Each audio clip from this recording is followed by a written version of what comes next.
বললেন, আমি যত নবী দুনিয়ার মধ্যে পাঠাইছি সমস্ত নবীর আমল যদি এক পাল্লায় দেওয়া হয়, আর আমার হাবিব আর বন্ধু মুহাম্মদুর রাসূলুল্লাহ সাল্লাল্লাহু আলাইহি সাল্লাম যদি এক পাল্লায় রাখা হয়, সমস্ত নবীর আমলে চাই আমার আপনার নবীর আমলে পাল্লা ভারী হয়ে যাবে।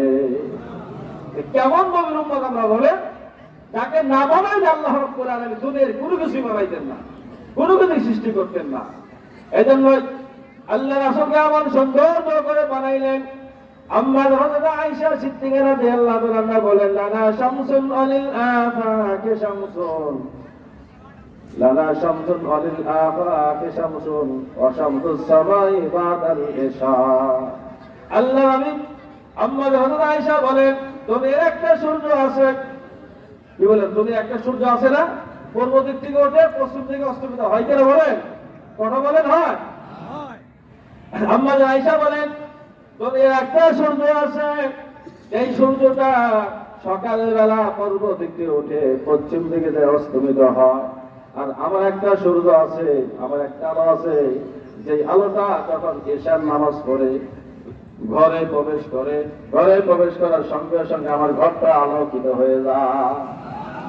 এমন নবী আল্লাহ পাক আমাদেরকে দান করেছেন, এমন রাসূল আল্লাহ পাক আমাদেরকে দান করেছেন, যা আর অন্য কোনো উম্মতকে দান করেন নাই।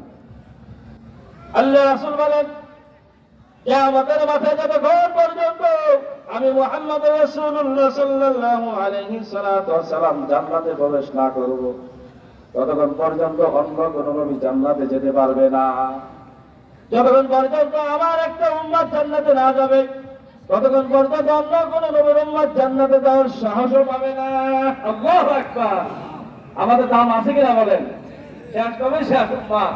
এই উম্মত এত দামি, এই উম্মতের কি কাজ? কোন দরবারে, হক্কানি দরবারে যাবে, সেই দরবারে বিশ্বাস হুজুর কি করবে? আমল দিবে, সেই আমল অনুযায়ী সে কাজ করবে, সে আমল অনুযায়ী চলবে। শরিয়ত, তরিকত, হাকিকত, মাহিয়াত, শরিয়ত ছাড়া তরিকত পাওয়া যাবে বলেন? অনেকে গণ্ডগোল যারা আছে তারা বলে আমাদের শরিয়ত দরকার না, আমাদের মারিফত দরকার। নাউজুবিল্লাহ। এই হক্কানি দরবারে যারা আসছেন, আমি আপনাদের অনুরোধ করে বলি, যারা হক্কানি দরবারে আসছেন, এই দরবারে যারা বিশ্বাস ছিলেন, যিনি কিছুদিন আগে ইন্তিকাল করে দুনিয়া থেকে বিদায় নিয়ে চলে গেছেন, আমাকে অত্যন্ত মহব্বত করতেন, আমাকে চাচাদান বলতেন। আমি যখন আসতাম, আজকে তো কয়েক বছর আসি নাই, আমি এখানে বয়ান করেছি, আমাকে বলতে দাও চাচা তুমি বয়ান করো। হযরত আব্দুল হক, জঙ্গল বিশ্বাস